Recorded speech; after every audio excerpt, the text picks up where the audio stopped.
شعبان اور رمضان تینوں مہینوں کے روزے لگاتار رکھنا کیسا ہے؟ لوگ کہتے ہیں چھوڑ کے رکھنے چاہیے۔ دیکھیں، چونکہ رجب اور شعبان کے روزے نفلی روزے ہیں، ہمارے نبی کریم صلی اللہ علیہ وسلم کی نوافل اور مستحبات کے بارے میں تعلیم یہ ہے کہ جو عمل اختیار کرو اسے دائمی طور پہ اختیار کرو، چاہے وہ تھوڑا ہی کیوں نہ ہو۔ اور ایک روایت میں فرمایا کہ اللہ تعالیٰ کی بارگاہ میں وہ عمل زیادہ محبوب ہے جسے استقامت سے کیا جائے، چاہے وہ مقدار کے اعتبار سے کم۔ تو لہٰذا اگر کوئی یہ کرنا چاہتا ہے کہ رجب شعبان کے پورے روزے رکھے تو وہ رکھ سکتا ہے، منع نہیں، لیکن پھر ہر شعبان اور رجب میں رکھے، رجب اور شعبان، تاکہ وہ استقامت والا معاملہ ہو۔ اور دوسرا یہ کہ معذرت کے ساتھ ہم عبادت اختیار کرتے ہیں لیکن اس کے تمام تقاضے سیکھنے کے لیے ہم تیار نہیں۔ ایک فضیلت سنی کہ شعبان کے روزہ رکھو گے یہ ثواب ملے گا، رجب کا رکھو گے یہ ثواب، یا جیسے لگاتار رکھ لیے۔ اب اس کے تقاضا کیا ہے؟ عمومی طور پہ ہم تقاضے پورے نہیں کر پاتے، روزے رکھ کے گھر والوں پہ احسان کر رہے ہوتے ہیں نا، ابا جان کا روزہ ہے، شور نہ مچاؤ، بچوں نے شور دیا، تمہاری یہ ادھر، میں تمہیں بتاتا ہوں، بیوی کو ڈانٹ رہے ہیں، ڈپٹ رہے ہیں، اس سے بہت بڑا احسان کر رہے ہیں۔ افطار میں یہ چیز بھی ہونی چاہیے، یہ بھی ہونی چاہیے، ایک چیز کم ہو گئی تو بیوی کو عزت اتار کے ہاتھ پہ رکھ دی۔ کیا فائدہ تمہارا روزہ رکھنے کا؟ تم اپنی بد اخلاقیوں سے سارے روزے کا ثواب بھی برباد کیا، گناہ اپنے اوپر لازم لیا، کیا فائدہ ہوا ہے روزے رکھنے کا؟ تو رجب اور شعبان میں روزے لگاتار رکھنا کوئی آسان کام ہے؟ چڑچڑا پن چڑھ جائے گا، باہر جھگڑا کر رہے ہیں، آفس میں جھگڑا کر رہے ہیں، موڈ آف پڑا ہوا ہے، صبح اگر کام دھندا نہیں ہے، صبح سو گئے، زور میں اٹھے، پتہ نہیں نماز بھی پڑھی نہیں پڑھی، چلو پڑھ لی، پھر سو گئے، پھر عصر میں اٹھے، باہر نکل گئے، دوستوں کے بعد بیٹھے بیٹھے واپس آئے، مغرب میں کھایا، افطار کی، آج تو روزے کا پتہ نہیں چلا۔ پتہ کیسے چلتا؟ تم نے سارا دن تو بستر پہ گزار دیا۔ یہ روزے رکھنا ہے ایسے؟ اس لیے ہمارا مشورہ یہ ہوگا کہ جوش میں آنے کی حاجت، یاد رکھیں اللہ تعالیٰ مقدار نہیں دیکھتا، آپ کے اخلاص کو اللہ تعالیٰ اہمیت دیتا ہے اور اسی کے مطابق آپ کو اجر دے گا۔ شعبان میں چند روزے رکھ لے، کوئی سنت کی نیت سے، رجب میں رکھے چند روزے رکھ لیں، باقی رمضان میں تو لگاتار رکھنی ہے، پورے رکھنے ہیں۔ لیکن ان میں بس جیسے آپ ایک دن، ایک ہفتے میں ایک رکھ لیں، دوسرے ہفتے، تیسرے ہفتے 4 روزے رکھ لیں، بہت، اس سے زیادہ وہ چلے 8 رکھ لیں، آپ زیادہ نہ بڑھائیں۔ نبی کریم نے منع فرمایا صحابہ کرام۔ ایک صحابی تھے تو سرکار نے ان کو بلایا، فرمایا میں نے سنا ہے تم دن میں روزے رکھتے ہو، رات کو اٹھ کے نماز پڑھتے ہو، قرآن پڑھتے ہو ڈیلی، پورا قرآن؟ رسول اللہ جی ہاں۔ فرمایا کہ ایسا مت کرو، تمہارے جسم کا بھی تم پر حق ہے، تمہاری بیوی کا تم پر حق ہے، تمہارے مہمانوں کا بھی تم پر حق ہے۔ یہ تعلیم ہے میرے آقا کی۔ آج کے صوفی بنے ہوئے ہیں، وہ 40 سال سے بابا کھولی میں بیٹھا ہوا تھا، نہ نہایا نہ کچھ، نہ دانت صاف کیا، اس نے بال بڑھ گئے بس بابا کے، نمازیں بھی غائب ہیں۔ وہ باہر نکلا، ہم نے بابا کو سر پہ بٹھا لیا، وہ ولی آ گئے، 40 سال کھولی میں رہا ہے بابا، کھولی والی سرکار۔ یہ کھولے میں ہی جائے گا جہنم میں، آپ دیکھیے گا۔ یہ کوئی بزرگی کوئی ہے؟ یہ کس نے کہا کہ بزرگی ہے؟ جو ہمارے نبی کی سیرت اپنائے گا، سیرت میں بزرگی ہے۔ سیرت کے خلاف جانے میں کون سی بزرگی ہے؟ وہ تو ہندو بھی کرتے ہیں، آپ دیکھیں ان کے ہندوؤں کو آپ وہ کچرے میں دبا لیتے ہیں اپنے آپ کو، پتہ نہیں کیسے کیسے وہاں پہ 2 سال گزار دیتے کچرے کے اندر۔ وہ دم حبس اس کو کہتے ہیں، سانس کو روکنا، یہ پتہ نہیں کیسے ان کو حاصل ہوتا ہے۔ بہرحال شعبدہ بازی ہوتی ہے اور یہ باہر نکلتے ہیں۔ پھر ابھی وہ میں دیکھ رہا تھا، ایک کلپ آئی تھی، وہ انڈیا کا ایک بابا تھا، اس نے ہاتھ اٹھایا، 40 سال سے ہاتھ اوپر ہے، اس کو کہتے ہیں تپسیا کی ہے بابا نے۔ وہ تو ہاتھ اٹھا کے کیا تو نہیں، واش روم کیسے، استنجا کیسے کرتا ہوگا پتہ نہیں ہے، ایک ہاتھ تو اٹھا لیا تو نے اوپر۔ وہ گندے بابا کو بزرگ مان لیا سب لوگوں نے۔ تو یہ بزرگی اس میں نہیں ہوتی ہے، یہ چیزیں نہ دیکھیں، بالکل نارمل چلیے۔ میرے آقا صلی اللہ علیہ وسلم رجب میں بھی روزہ رکھتے تھے لیکن لگاتار نہیں، شعبان میں کثرت سے رکھتے تھے لیکن پورا مہینہ نہیں رکھتے تھے، لیکن پورا مہینہ نہیں، لیکن زیادہ رکھتے تھے۔ اور رمضان، اور وہ تعلیم امت کے لیے تھا، تھوڑے بہت روزے رکھ لیں۔ جو بچے بالکل نہیں رکھتے ہیں، جو گٹکے کھاتے ہیں اور سگریٹیں پیتے ہیں، انہیں کوشش کرنی چاہیے رجب اور شعبان میں تیاری رکھیں تاکہ رمضان میں روزے کی حالت میں اپنے آپ کو ان چیزوں سے روکنے کی پریکٹس ہو جائے تو اچھا ہے،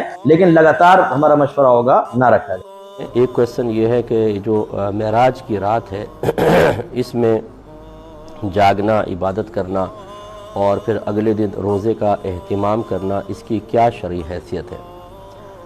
دیکھیں، یہ کوئی فرض یا واجب نہیں ہے، یقیناً کوئی بھی اس کو فرض یا واجب نہیں کہتا، لیکن مسلمانوں کی ایک بہت بڑی تعداد اور خصوصاً ہندوستان پاکستان میں اس رات کا اہتمام کیا جاتا ہے، یعنی عبادت کا اہتمام کرتے ہیں، اجتماعات رکھے جاتے ہیں، ان میں بیانات ہوتے ہیں، اسی طرح نعتیہ محافل کا انعقاد ہوتا ہے اور اگلے دن لوگ روزے کا اہتمام بھی کرتے ہیں۔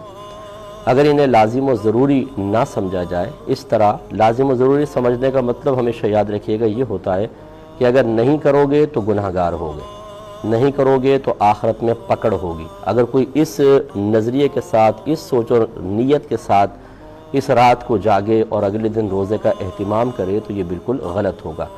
لیکن اگر کوئی صرف اس لیے کہ چلیں تمام رات سوتے رہتے ہیں، اگر اس رات میں جاگ کر اللہ تعالیٰ کی عبادت کر لی جائے اور اگلے دن روزے کا اہتمام کر لیا جائے اور اس کو صرف مستحب سمجھا جائے تو اس میں شرعاً کوئی حرج نہیں۔ ہونا تو یہ چاہیے کہ ہر رات ہی ہم جاگیں اور اللہ تبارک و تعالیٰ کی عبادت کریں، روزانہ روزے رکھیں اگر اللہ تعالیٰ ہمت دے، لیکن یہ سب سے نہیں ہو سکتا تو کم از کم کچھ ایسی راتیں، خصوصاً رمضان کی راتیں اور پھر سال بھر کے اندر کچھ ایسی راتیں ہیں کہ جن میں اگر انسان انہیں فرض یا واجب، یعنی ان میں قیام، ان میں عبادت کو فرض، واجب، لازم سمجھ کر نہ کرے، صرف مستحب سمجھ کے کرے تو اس میں شرعاً کوئی حرج نہیں ہے۔ بعض لوگ کہتے ہیں اس رات میں جاگنے کی کوئی فضیلت بیان کریں، اگلے دن روزہ رکھنے کی کوئی فضیلت، تو ایسی کوئی فضیلتیں قرآن و حدیث میں بیان یقیناً نہیں ہوئی ہیں، اگرچہ منع بھی نہیں کیا گیا ہے، تو یوں نہ تلاش کریں۔ پھر یہ ہوتا یہ ہے کہ جب آپ اس طرح کے کویسچنز کرتے ہیں، ہر ایک سے کرتے ہیں، تو پھر کچھ لوگ الٹی سیدھی مطلب غلط قسم کی باتیں بنا لیتے ہیں، وہ پوسٹ وغیرہ کر دیتے ہیں، ہم سمجھتے ہیں کہ جی یہ اسی رات سے متعلق قرآن میں یا حدیث میں بیان ہوا ہے، اور اس طرح غلط فہمیاں عام ہوتی ہیں۔ بس یہ سمجھ لیں کہ اس رات میں عبادت کرنا فرض یا واجب نہیں تو منع بھی نہیں، تو اگر کوئی کرنا چاہے بہت اچھی بات ہے، جو نہ کرنا چاہے ساری رات سوتا رہے اسے کوئی ملامت نہیں۔ اگلے دن روزہ رکھنا چاہیں تو نفل روزہ اللہ تعالیٰ کو بڑا محبوب ہے۔ میرے آقا صلی اللہ علیہ وسلم نے ارشاد فرمایا جو اللہ تعالیٰ کی رضا کی خاطر ایک روزہ رکھے تو وہ جہنم سے اتنا دور کر دیا جاتا ہے جیسے کہ ایک کوے کا بچہ ہو اور وہ اڑتے اڑتے اڑتے ساری زندگی حتیٰ کہ مر جائے، جتنا فاصلہ وہ طے کرے گا اسے اللہ تعالیٰ جہنم سے اتنا دور کر دے گا۔ تو کوے کی زندگی سنا ہے کہ بڑی لمبی ہوتی ہے، تو لہٰذا یہ سمجھانا مقصود ہے ایک حصی مثال کے ذریعے کہ اللہ تعالیٰ ایسے شخص کو جہنم سے بہت دور کر دیتا ہے۔ تو آپ یہ کہہ سکتے ہیں اگر کوئی کل کا روزہ یعنی معراج کی رات سے اگلے دن روزہ رکھتا ہے تو اس کو اللہ تعالیٰ یہ اجر و ثواب بھی برکات سے بھی نواز دے گا۔ یہ ہوا تھا کہ بالغ بچہ جب ہو جاتا ہے تو کیا اس کی شادی کرنا والدین پہ فرض ہوتا ہے؟ اور اگر باپ اپنی اولاد سے ناراض ہو تو کیا اپنی اولاد کو جائیداد سے محروم کر سکتا ہے یا نہیں؟ دیکھیں، اولاد کی شادی کرنا، یہ مطلب شادی کرنا یعنی اس معنی میں کہ لڑکی کا تلاش کرنا، یہ لڑکی ہے تو اس کے لیے لڑکا تلاش کرنا صحیح، یہ تو ہے کہ والدین کریں گے اس کو، لیکن اس کا پورا خرچہ کرنا اور دنیا کے تمام تقاضے پورے کرنا یہ ماں باپ پہ واجب نہیں ہے۔ ایک واجبی جو خرچہ ہوتا ہے تھوڑا بہت کہ مطلب لباس ہیں، آنے جانے کا خرچہ ہے، کچھ مہمانوں کو کھانا کھلانے کا، یہ تو ٹھیک ہے، لیکن جو ہمارے یہاں ریکوائرمنٹ بن گئی ہے بہت زیادہ کہ پوری بارات ہونی چاہیے، گاڑی ہونی چاہیے اور اتنے قسم کے کھانے، اور پھر یہ جو عورتوں کے چکر چلتے ہیں کہ جی جہیز میں یہ ہونا چاہیے اور بری میں یہ ہونا چاہیے، یہ تمام چیزیں والدین پر واجب نہیں ہوتی ہیں۔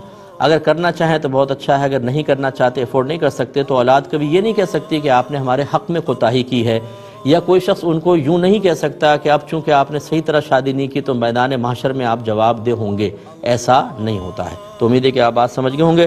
اور دوسرا جو ہے یہ اچھی طرح یاد رکھیں کہ اگر اولاد کتنی بھی نافرمان کیوں نہ ہو، ماں باپ اپنی اولاد سے کتنا ہی ناراض کیوں نہ ہو، اگر والد صاحب کوئی جائیداد چھوڑ کے مریں گے تو بہرحال اس کو حصہ ملے گا، کیونکہ شریعت نے اولاد کو وراثت میں حصہ دار بنایا تو اس کی کوئی کنڈیشن بیان نہیں فرمائی کہ نافرمان ہوگا تو نہیں ملیں گے اور فرمانبردار اولاد ہوگی تو اس کو ملے گا، ایسا نہیں ہے۔ تو جب نہیں ہے تو ہم بھی اپنے پاس سے قید نہیں لگا سکتے۔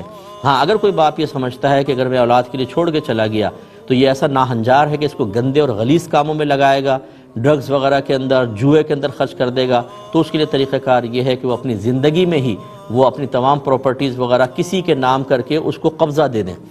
تو ان کی ملکیت سے نکل کر اس کے پاس چلی جائے گی، قبضہ دینا ضروری ہے کہ تصرف آپ بیچیں، ہبہ کریں، تحفتاً دیں، کرائے پہ چڑھائیں، پورا اختیار بھی دے دیں تو اس شخص کی ملکیت سے وہ چیز نکل جائے گی اور اب وہ وارث نہیں بنے گا۔ لیکن اگر اپنے پاس رکھا اور وصیتیں کرتے رہے میرے مرنے کے بعد اس کو نہ دینا، سارا ان کو دے دینا، آپ کی وصیت کا کوئی اعتبار نہیں، وہ وارث بنے گا۔ ایک کالر ہمارے ساتھ